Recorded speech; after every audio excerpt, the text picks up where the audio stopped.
Hello and welcome to the Red Leaf Card, your home for Canadian soccer news and views. My name is Jacob. Today we have a guest onto the show, and he's a fan for York United, and he's a member for Center of the Universe, and his name is Namu Yoon. Nice to having you on the show, Namu. Hey Jacob, how you doing, man? Thanks for having me on.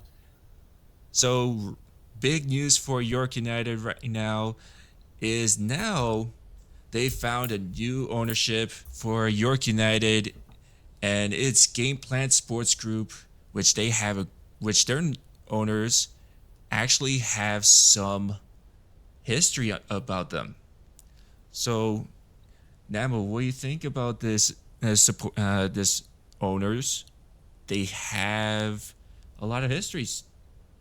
And Yeah, overall, we're really excited because the biggest thing is that it was so great to hear that there was so much different interest from different prospective ownership groups for York United. Like if you asked us when we first heard about the sale from Green Park, we wouldn't have uh, been able to guess just how much interest there would have been in York United because I guess we're kind of biased as fans, right? So we're obviously probably going to be a bit more optimistic than the average fan or whatever.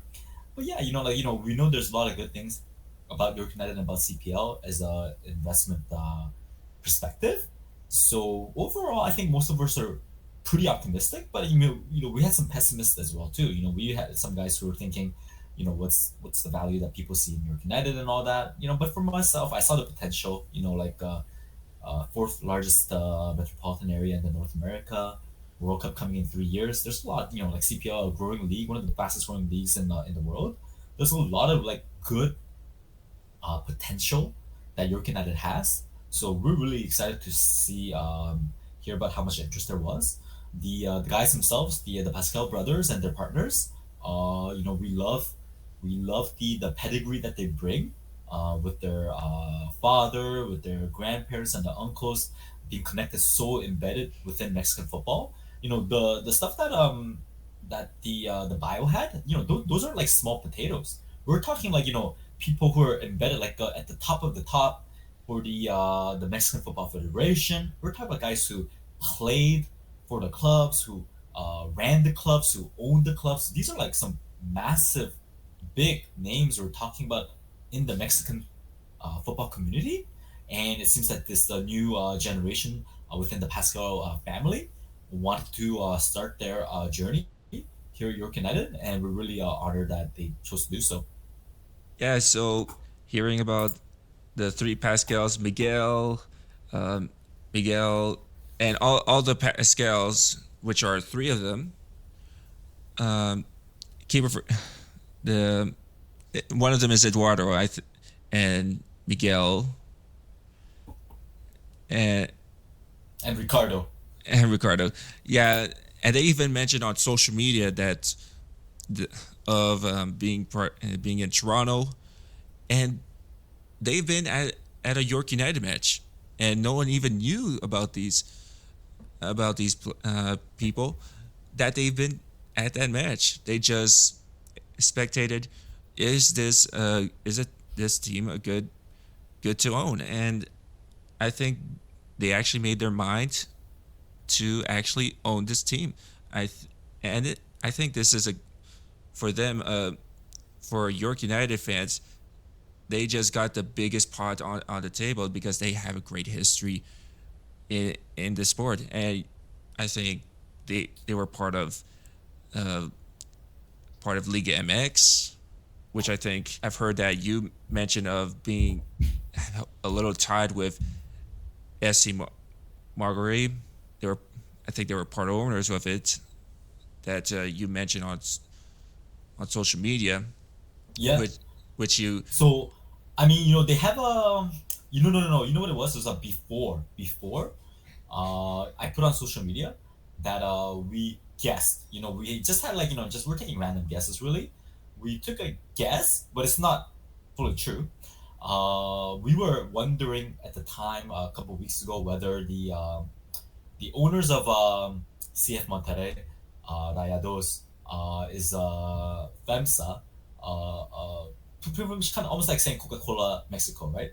That's kind of like almost like the equivalent. And we were wondering if they were going to be the owners for York United, and it's obviously that's not the case, right? But when we read the article from the league about the partners that are kind of backing the Pascals behind the scenes, we don't know who those corporations or conglomerates or companies are, but they did say I believe at least one company had like a strong presence to Ontario, and there was another conglomerate that we were kind of wondering that could be involved a couple weeks ago, and that was Bimbo. Bimbo is a very famous company, a bakery company. It sponsors the Philadelphia Union for a long time. So a company like at the level of FEMSA, right? And Bimbo, I believe, does have a connection to Ontario in the sense that they own Canada Bread. Canada Bread is the company that runs Dempster's Bread and some other brands as well. And we know that Canada Bread has a couple of their facilities within Ontario, including one in Etobicoke. So that's, I'm not asking anybody else, but that was my guess as to a company that could be connected to Toronto and Canada and Ontario that could be possibly partnering up with the Pascals. So, like all this is exciting stuff for sure. But when you started off the question, you said that you started the question by asking about the Pascals, whether they had, that they came to watch one of the York United matches and stuff like that. And for me, it's so fantastic to hear that the fact that they came in person and they saw exactly what we are about. No BS. We're not embellishing anything. This is who we are. We play at York Lions Stadium. We get about 1,300 fans on average, but there's a lot of potential, like we talked about earlier, right? So they know what's up. They know the reality. They know there's a lot of work to do. But I'm glad that they saw it firsthand and that they were so impressed by what they saw and what they can envision. Because for myself, I'm not gonna lie to anybody. I know what York United is about and what we are right now, and it's not that big of a thing. But I do believe we, as the second largest professional football club in Toronto, could become a bigger thing than what we are. There's potential. Anytime you buy a business, you think about the potential as well as what the present day value is, right? So I'm glad the Pascals could see the potential. I see the potential as well. Um, I'm really happy that they came to Toronto and watched the game and stuff. Like eventually, once we did find out who they are and what they look like, then we did put the pieces of the puzzle together. We had seen them before. We had seen them before. We actually remember them passing by our stand in one of the games that they came, but we had no idea who they were. We thought they might be representatives of um, who did we think? We thought they were representatives of maybe like Red Bull or not even Red Bull. Who do we think it was? I forget right now who we thought they were, but we thought they were like representatives of the ownership groups, and we had a lot of different names that we just put out, completely out of our asses at the point, right? But we So thought they're yeah, so yeah, there were one of her grandfathers, one who played for professionally in Mexico Liga MX for Club Nicasa, and he played for Club America. Have owned professional sports franchises, including clubs Club Nicasa, who they one of them actually played, and their father Miguel Pascal Sr. previously served as the general secretary and chief financial officer for the Mexican Football Federation. So a lot of history from this family. So I think so. The Pascals are keeping the tradition on what they want to do. So yeah. Exactly when you say that, the name that comes to my mind as the equivalent in Canada right now would be, let's say, Jason DeVos. So Jason DeVos right now is the interim, I think. Is he the interim president, or I forget what it is exactly, but he's like the president or the secretary for the CSA right now, right? I think he's the secretary, the general secretary, right? And he was a long time international for Canada, like a captain for Canada for many years. So maybe it's not the exact close equivalent, but imagine like the Pascal, their father, being the general secretary for FMF, the Mexican Football Federation before. That's kind of like Jason DeVos. It's kind of like saying if Jason DeVos got older and he had like three kids, and those three kids grew up to become an owner of a club in Mexico. I guess that'd be kind of like a equivalent. And if like like DeVos had like brothers, and his father also played in Canada as well, or something like that. But yeah, we got like Mexican football royalty that's kind of coming in really into York United. Yeah, and I hope that when York United is going to be sooner or later at their new season, it is always a good question um, how this club is going to be like at this point. So we are always going to be questioning about the off season, what who the players are going to sign, and let's just wait and see how it is. And I always questioning of York United's off season. I know U Sports draft is going to come in. Um, we think York United is hoping to get in this draft.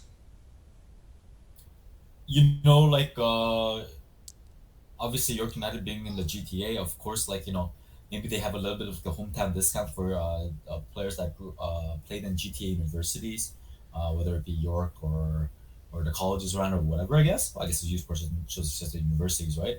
But of course, like really in a sports draft, the optimum strategy is to draft the best player available in the draft during your draft slot, right? So you gotta know the players inside and out to really judge their current skill and their potential and all that. And usually we do know that U Sports players, like it's a hit or miss, right? Some guys can become starters, some guys don't even make the roster. So we know it's a bit of a hit or miss. But the most interesting thing is that one of the Pascal brothers is going to be one of the president slash GM for this club. So he's going to be calling the shots when it comes to these personnel decisions, right? But he is obviously coming into Canadian football, I'm assuming with a blank slate. So it's up to probably like that should be probably his one of his biggest focuses right now for the next week or so is get to know the U Sports draft pool as best as he can. And there's a lot of good resources that I'm sure he's going to be leaning on within the GTA and within York United to get to know these players. The good thing about CPL is that it's really formed great partnerships uh, across the Canadian football pyramid. Obviously by buying League One in Canada and by purchasing League One Ontario, so you get a lot of really good insider knowledge from League One Ontario, because a lot of U Sports players do play in League One Ontario during the summer, during the off season for universities, right? So clearly, like League One Canada scouts know these players inside out. That's their job. That's their like day to day job, right? So I'm going to assume that as the CPL League staff is making sure to connect our new York United owners with the League One Canada scouts and the staff, and make sure that our GM goes in with as much knowledge as he can and picks the best talent that's available, and hopefully can make a big addition to our roster this year. Yeah, about that, they were part of League One Ontario. Right now, Canadian Soccer Business is now with League One BC also, and I've heard now it's going to be right now the League One Alberta already has 7 teams. They've just already announced the Calgary Blizzards having their men's team, and they have another Calgary team, which is called the Southwest United SC. So what you hope of League One Alberta? Good for them, man. Like a really exciting news for them. We're hoping to fill the whole country with League One Ontario leagues. You see it growing. Everybody's excited. League One Prairies, League One Maritimes. I'm sure it's all going to be happening in the next couple of years or so. Hopefully in time for 2026, because everything is about 2026, about the World Cup. It's going to be so, like soccer's going to be everywhere in this country in 2026, right? Well, at least like in the big three cities, right? Or at least like in Vancouver and Toronto, right? So we got to build on that hype, man. So, we got to make sure to have everything in place for 2026 and continue to build. It's really great stuff to hear, man. Legal Ontario, some exciting stuff that's happening. Introduction of Pro Rel, introduction of new divisions and stuff. What is it? League One Ontario Premier, League One Ontario Championship, and League Two Ontario. This is all really exciting stuff, and the reserve division as well. Um, yeah, man, this is exciting stuff. And York United is a very good, a very important block within this Canadian football structure, man. You know. Yeah, and I've heard that League One BC and the other League One uh, Canada team leagues will also try to uh, add the promotion relegation system in the future when they get more teams in their leagues. So I know another question is, what do you think about if York United going to succeed with these owners for upcoming season, or is it going to be the same?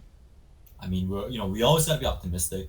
Um, there's a lot of work that they gotta do, like, but it's so great that there's three brothers that will be dividing up all these important roles, that comes into running a club both on and off the pitch. Because for me, like, I never blamed Angus for this. This is the role that was given to him by the owners, but he wore a lot of hats at one time, and you can see by the fact that they divided the Angus's role into three for the three brothers.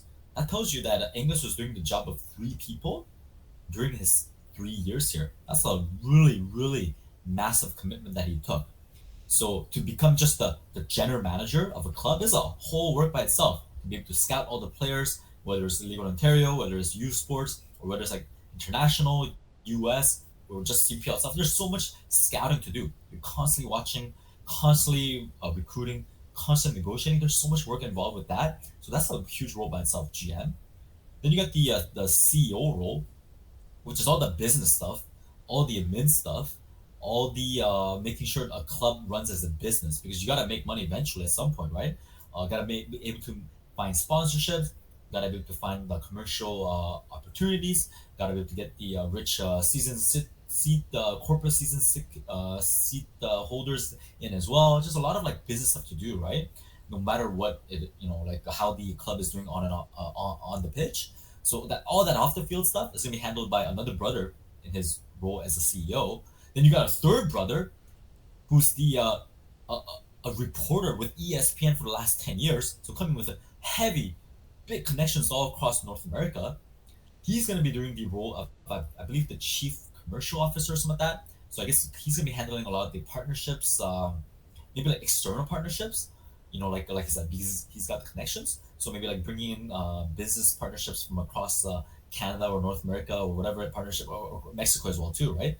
So my guess is that the CEO brother will focus more on the internal stuff and within like GTA, whereas the other brother, who's the commercial officer, will focus more on the external stuff outside of the GTA, and that's a great way to split the roles.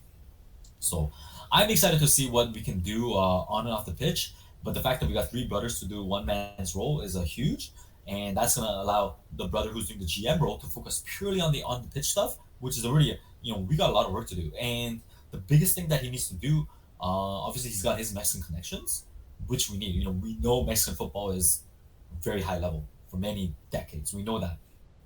We need that know-how, but we also need to take even greater advantage of the GTA hotbed that we are. The Brampton being the Canadian football capital, all that kind of stuff. Like we can't be losing all the best GTA talent to Forge or to Halifax. You know what I mean? Like we gotta get our own League One Ontario connections into York United as well.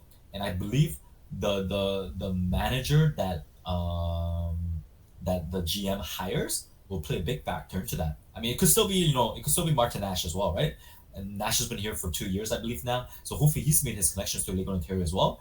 But if not, if you're going in a different direction, then we need to make sure to get a guy who knows League One Ontario inside out, because there's a lot of talent in there that just naturally flows into CPL. We see a lot of League One Ontario talents who do really well in CPL. I don't have to even give the examples. You guys are listening already know who they are. So we need to tap into that.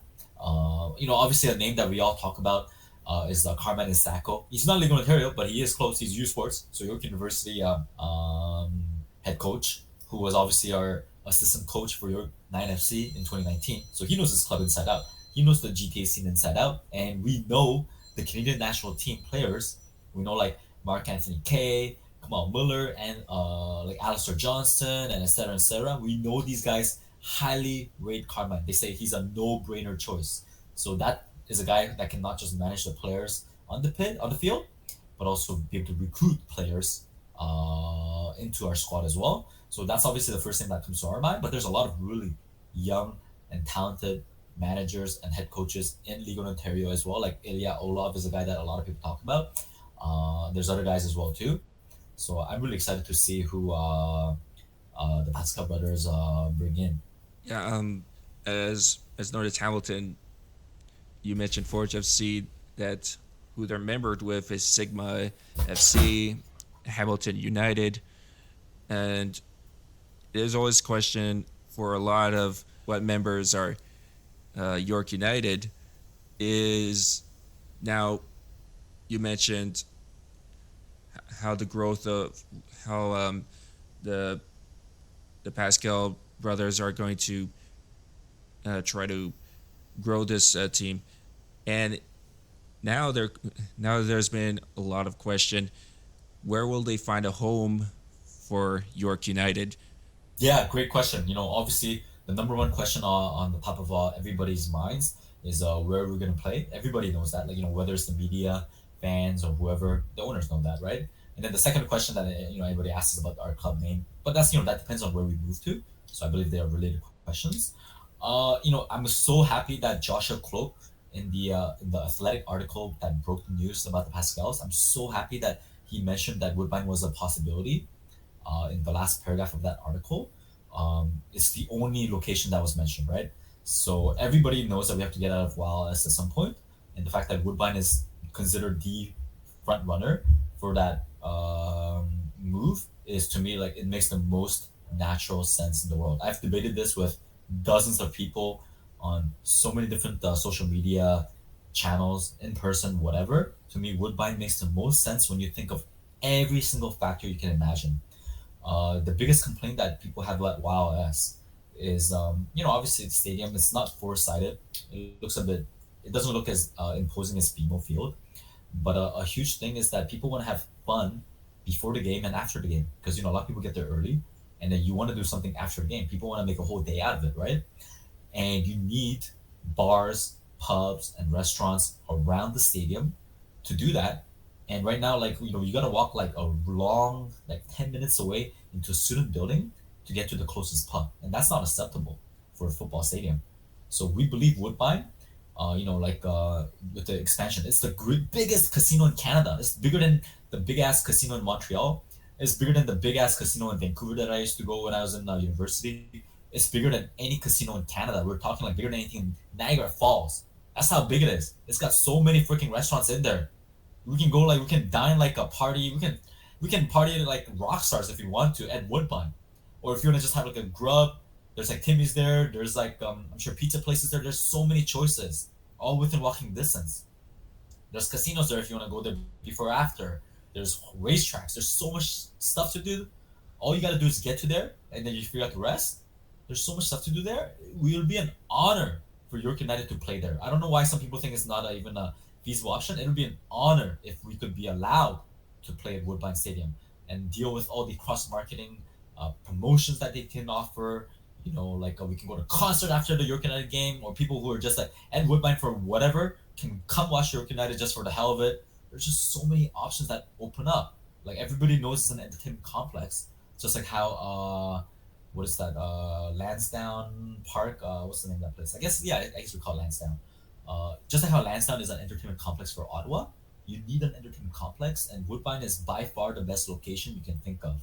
People thought People have suggested so many other locations to me, and they do not simply compare to the what Woodbine can offer. People suggest to me Lamport, Monarch Park, some other places in Scarborough, Birchmount, um, other places in Vaughan. Like a VMC would be a nice. It would offer some of the same things that Woodbine does, but it's very hard to get land there. And then otherwise, you're talking about just empty plots of land where we hope to think you gotta buy the land. Woodbine is offering us free land. That's already a lot of, like, millions of dollars that are being saved there. So we're not only saving millions of dollars, we're also getting all that other entertainment shit along with it. Like they want us there. They want us to play soccer there. They want to build a training ground for the Canadian national team and for the World Cup 2026. Like this is the best offer. Like I don't know how people cannot see it. In my opinion, the more I talk about it makes me kind of angry. But like if you're going to Lamport, you got like BMO Field like 50-minute walking distance. Lamport is like needs to be completely gutted. The only thing that they can offer is beer tents, and I actually know Lamport pretty well. There's a couple pubs around there, but it's actually not even that good. It could be like all condos and stuff there now. So Lamport isn't even that good. Scarborough, I don't know why people keep talking about Scarborough. Like they just want to see a Scarborough team, but you got to give me a location in Scarborough because Birchmount ain't either. Like there's nothing around Birchmount if you see on Google Maps. You got to be good at that stadium too. So you got to have whatever location you give me. It's got to be a new stadium anyways. But you might as well have some pubs and restaurants around it as well, because people are going to be complaining about that stuff, right? So I can already foresee all the complaints that people would have about any other location that we come up with. Trust me, Woodbine is the place to go, and I'm so sure that Pascal see it. Everybody at York United sees that. I'm sure everybody at CPL sees that too. It's just up to the rest of the fans to see that as well. Yeah, I think I would agree what you would say. Like, what Woodbine made a actual drawing of how it would look like, and it looks actually great for York United. But Yeah, let me tell you real quick. Not only like Woodbine stuck at their neck for us last year to put out a press release. People don't seem to think that's a big deal, but it's a big deal. People seem to underestimate how big of a deal that was. That they publicly announced those intentions that they're willing to designate the land for sports. This is huge. The CBC picked up on this. Block TO picked up on this. CTV, but it was the whole media picked up on this. Woodbine isn't just gonna like say, oh, you know what, my bad. We just put out some random ass press release and we're just gonna cancel all those plans. They're not gonna do that so easily. They publicly declared their intention to do so, and I am sure that they still are waiting to do so. They're just waiting to see who the new owners are. They just, the only reason this project got delayed is because Green Park said we're out for whatever of their reasons it is. And it's a shame because Green Park would have been the perfect partner for this project. So I'm really surprised. Maybe Green Park didn't get the residential stuff that they didn't want because there's supposed to be a residential component around Woodbine as well, and maybe they couldn't get that to happen. Maybe that's the reason why they bounced, because like everybody knew from the get-go, from 2019 onwards, that Green Park bought this club so they could build a stadium and the residential complex around it. Okay, because they were talking about other locations in Vaughan as well. So I think that they just didn't get what they wanted from Woodbine, and that's the only reason that they pieced out. So we got a Woodbine who stuck their neck out. If the Pascals think that this is a good idea, if they go to Woodbine and they like, hey, this is a fantastic idea, they're willing to put the capital, then we can make this happen. And I'm sure the league was very adamant that you have to consider Woodbine or a new stadium to buy this club. So I'm sure everybody already knows what's up with that. And the last thing is the Woodbine chairman of the board, Jim Lawson, used to be the CEO. So he's the one that really made this happen. Okay, he's the one that kind of like the mastermind behind all this. He's connected to Scott Mitchell, the president of Forge FC or of the Hamilton Sports Group and CSB. Scott Mitchell is like the mastermind behind CSB and CPL. We know that, right? So Scott Mitchell and Jim Lawson are on the board together for Woodbine Entertainment. So Scott Mitchell is also part of Woodbine Entertainment. Okay, you think about that. So Scott Mitchell, who's the head of CSB, has a direct say in what Woodbine is going to do with that stadium or with that land. I mean, obviously, it's in his best interest to make sure York United gets a stadium at Woodbine for the sake of the freaking league, right? So it makes a lot of sense that Scott Mitchell is going to be gung ho about this. Okay, then you got the new CEO of Woodbine Entertainment that took over for Jim Lawson when he retired 2 months ago in October. This new man, Michael something, I forget his name at the moment. He used to be the CEO or something like that, or the CFO or something for the Toronto Argonauts. He had some similar role with MLSE. He also had some role with CFL. This guy's heavily connected to CFL, Argonauts, and MLC. And so is Scott Mitchell. Scott Mitchell is the not only the head of the CSB and the Forge FC, he's also the head of the Ticats as well, right? And obviously Bob Young is the owner, right? So these guys are all completely in the same circles. These guys probably party together on a monthly basis. So when you got all these guys in the same room that wants the same thing, this is, in my opinion, gonna happen. It just needs some money, and it's up to the Pascals to provide that capital. That's all we were waiting for. I believe, I'm willing to bet more than 50-50 that within this off season, within the next 4 months, that we're gonna hear something new about Woodbine. That'll be my guess. All right. But it's to the fans that the question, like, how long will it take? How long will this project take for them if they actually start the project? You And know, I'm in no rush because for me, I would rather they take several years and put up a proper, nice stadium with some bricks and stuff like that, than put up some pop-up stadium within a year and rush the thing. Because I've been to the pop-up stadium in Langley for Vancouver FC, and I didn't really like the vibe that much. It's just so it feels so temporary, and it's just it wouldn't match the grandeur of Woodbine, the casino, and the racetracks and all that. I want to make sure they take proper time to build a proper stadium because we're in no rush. As long as the Pascals are willing to take a bit of losses and we still have a club that exists at YLS, we are. I'm in no rush because I'd much rather we get the new stadium right. The only deadline that I have is for summer of 2026 for the World Cup. I hope we have it ready for the World Cup so that it can be used as a training ground or national teams that will be coming to Toronto and need somewhere to practice. And they can't all practice at BMO Field, right? And you don't want them to go to OSC or something like that. You want them something nicer than that, right?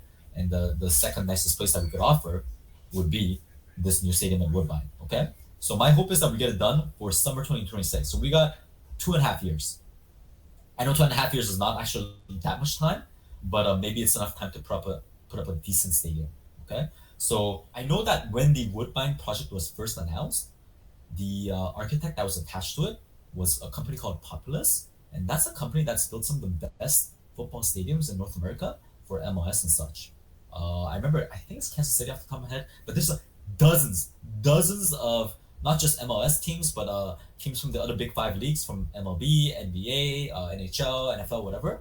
Populous built a lot of stadiums for these big five teams, so it's a very legit name. But then they backed out probably because they knew that was it a Green Park was gonna back out, and then they announced that 6-5 Stadium Group would be attached to this project instead. But 6-5 is the one that's done by the president of Vancouver FC and Pacific FC. It's Rob Friend, the former Canadian national team international, right, and his partners, right. And they put up pop-up stadiums. And you know what? Unless you guys can prove that you can build brick and mortar stadiums, I'd rather have the Populous guys back in or some other stadium, somebody maybe somewhere in between that can build us like a nice mid-range stadium. We just need like an 8,000 seater, 10,000 seater, something like that. It depends. One name that we haven't talked about that's also an important component to all this is Project 8. So Project 8 is also targeting like 2025, 2026 in time for the World Cup, right? And we're talking a brand new Canadian professional football league for women. And this is a massive deal. We got like Canadian Tire attached to it. We got some other big company attached to it. This is a massive deal. Probably like Air Canada's going to be attached to it. It could be an even bigger deal than CPL, in my opinion. Okay? And they have a team that they want to put in Toronto. They're partnered up with North Toronto Sports Club, Soccer Club, NTSC. Nitros. And Nitros. And who knows? They need a stadium. And they're probably not going to go to BMO Field because BMO, MLC, they probably want a team in NWSL. So NWSL is obviously North American, whereas Project A is going to be Canadian. So you got that MLS versus CPL, but in the women's game between NWSL and Project 8, right? So let's say Toronto FC is gunning for an NWSL team, and that'll let them play in BMO Field. So Project 8 needs to find another stadium. Well, who better to partner up with than York United, the second professional club playing in CPL? So if a Project 8 team from Toronto has to partner up with York United for a stadium, then maybe we can build something bigger than what we need for York United. I don't know. We gotta figure that shit out. That's up to the Pascals. This is a big project on their hands, and I am, based on what we've heard about the Pascals and what we've heard from them, they seem like they're really eager to tackle all this stuff on. So I'm excited, man. Yeah, you mentioned that Project 8 is that they have a Toronto team, AFC Toronto City.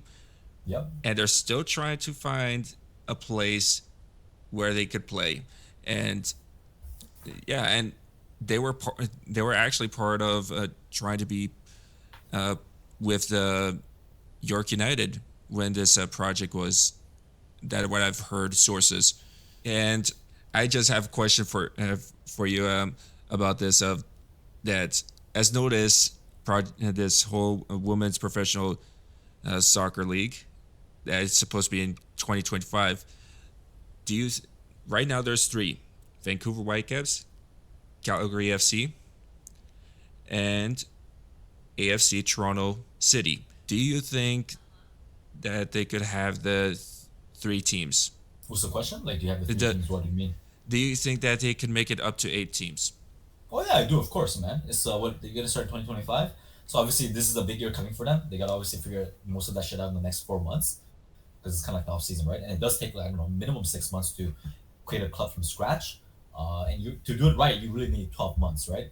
So in my opinion, right now it's time top chop. As soon as the holidays are over and it hits January, they're gonna go full on blast mode into getting the rest of the city set up. But a lot of these things are done hush hush, right?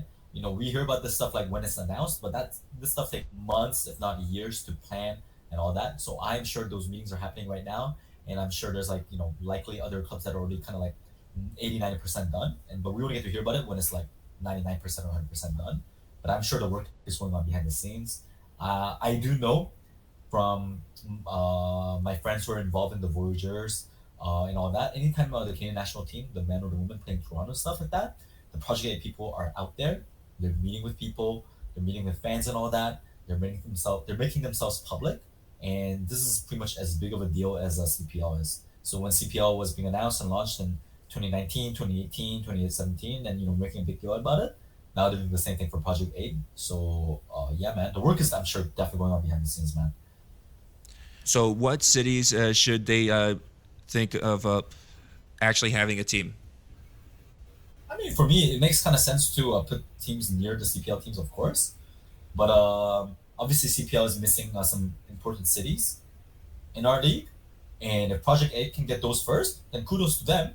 Quebec City, London, Kitchener Waterloo, um, Edmonton, there you go, Saskatchewan, Regina slash Saskatoon, maybe like Laval, so like a Montreal suburb. There's so many cities, man. Even like Windsor, whatever. So many cities that they could put. Gatineau, they could put. There's a lot of cities they could put teams in, man. You know what you're actually missing? What? Moncton. Sure, Moncton. Yeah, of course, man. Maritimes too. Moncton actually was one of the cities that hosted in 2015, and right now it's being slept on. Do you There you think go. Moncton is underrated? I guess it's underrated by me right now, so my bad. Yeah, totally could definitely put a team, man. Not just for the women's soccer league. What about the Canadian Premier League? Yeah, of course, man. We need more teams in the Maritimes, man. Halifax is the model. It's not the biggest city in the CPL cities, but hell, that did not matter at all. What matters is how much the owners are willing to buy in with the local community, how close to the downtown the stadium is, and how many professional clubs compete with it during the summer. That's the factors, right? So if all these cities that we talked about looks positive in those what we just mentioned, if the owners are willing to buy in, if they can get a pop-up stadium like near the downtown, and if there's not a lot of pro sports or minor league sports going on in the summer to compete with CPL, it could be a freaking hit. So here's another question for its expansion teams. So they said they were going to have it 2025 and 2026, each two of them. Who do you think each two teams that are expanded from 2025 2026, what city's going to be there? Oh man, I could just come up with random cities, man. In those for those random cities that I mentioned would be it. For me, it doesn't matter what the order is. All that matters to me is that it's there and that it has good owners and that it has a good stadium, man. I think everybody knows a stadium is so key. We had to rush the 8 clubs initially. Obviously, it was terrible to start the league with 7 teams and have like those odd teams and all that. But now we got 8 teams, so we rushed it. We made it happen. Now we can kind of take our time to make sure we go from 8 to 10 to 12 because 8 was the minimum we needed to make it legit, right? So now we're not, there's no rush anymore. So I hope they get the stadium situation and the owner situation correct. To me, they could come in 26, and I don't care. I just want to make sure this it's done right. Everyone knows that Ottawa Fury was supposed to be part of the Canadian Premier League from the first Of season. course. I lived in Ottawa for 5 years. I was a supporter for Ottawa Fury, for the Bytown Boys. USLPDL, Bytown Boys. I was a very big part of the Bytown Boys back in 2012 or so. And I moved as we were moving from PDL to NASL, and I saw uh, Ottawa go from 300 fans a game to 5,000 fans a game. And it was one of the most exciting times of my life, man. I used to take the bus or the train to Ottawa quite often to try to make it to Fury games and stuff, to the big games. And I had some really good memories there, man. And obviously everybody wanted Ottawa Fury to be in the CPL. It was a lot of drama. We kind of understand the reasons why they didn't wanna. I think it has to do with the whole CSP stuff. I think Julian de Guzman knew all about that stuff. That's my opinion. So it's a shame that it had to be what it had to be, which was that they got kicked out, they lost their license, and then obviously Athletic Ottawa came in. But we do need obviously Ottawa and CPL, and I think the big picture wise, as Canadian soccer fans do see that. So it was a sad but necessary thing that had to be done. It is what it is. So I know it's going to be actually great if this is done for York United in the future for Canadian soccer. Now, this one is going to be my last question. It's going to be for the women's Canadian national team, Christine Sinclair. Are you going to miss her? Who isn't, man? Who isn't? Yo, like Christine goat, Sinclair? goat. Yeah, goat. The game is tonight. So we're recording right now, December 5th. So the game is tonight in Vancouver at Christine Sinclair Place, Vancouver legend. I'm sure all the Vancouver FC fans will be there. All the Pacific FC fans will be there. All the Whitecaps fans will be there. Everybody will be united for the Canadian women's national team today. At Christine Sinclair Place, man, it should be dope, man. Yeah, everyone's going to miss her. Now it's going to be called the Christine Sinclair Place. I know it's going to be a very emotional goodbye from Christine Sinclair. But what was your best memory from Christine Sinclair? What's your favorite memory? I have no clue what my favorite memory is. I think it was 2015 or the gold medal, or I don't. She won a gold medal, right? I keep on forgetting my mind. Yeah, gold medal Olympics, man. Yeah, and then so there's so many memories of like everything was so positive. I think everything that she achieved was actually great, and how many goals she's made was actually a good achievement for her. And everyone's gonna call Christine Sinclair as the best Canadian soccer player. So that is one of the greats of it. And the next ones will try to achieve that. And she's representing the next generation for Canadian 100%, man. soccer. Bro, her name is in the Guinness Book of World Records and all that. She's like the Cristiano Ronaldo of women's football. And the fact that she's Canadian, man, is sick as hell, man. Yeah, maybe sooner or later they're gonna put a statue Hell, in maybe she'll be everywhere. the new commissioner for Project 8 or something like that. That'd be sick. And she's part of the Project A, Exactly. No, maybe she'll be the commissioner too, on top of all that. or even part of Canadian Soccer Association. Maybe the next There you president. go. There you go, man. She deserves it. And right now, hoping that this final match for Christine Sinclair goes with a W and make a great applause and see how it goes. And that's full time for the Red Leaf Card. I'm Jacob, subbing out.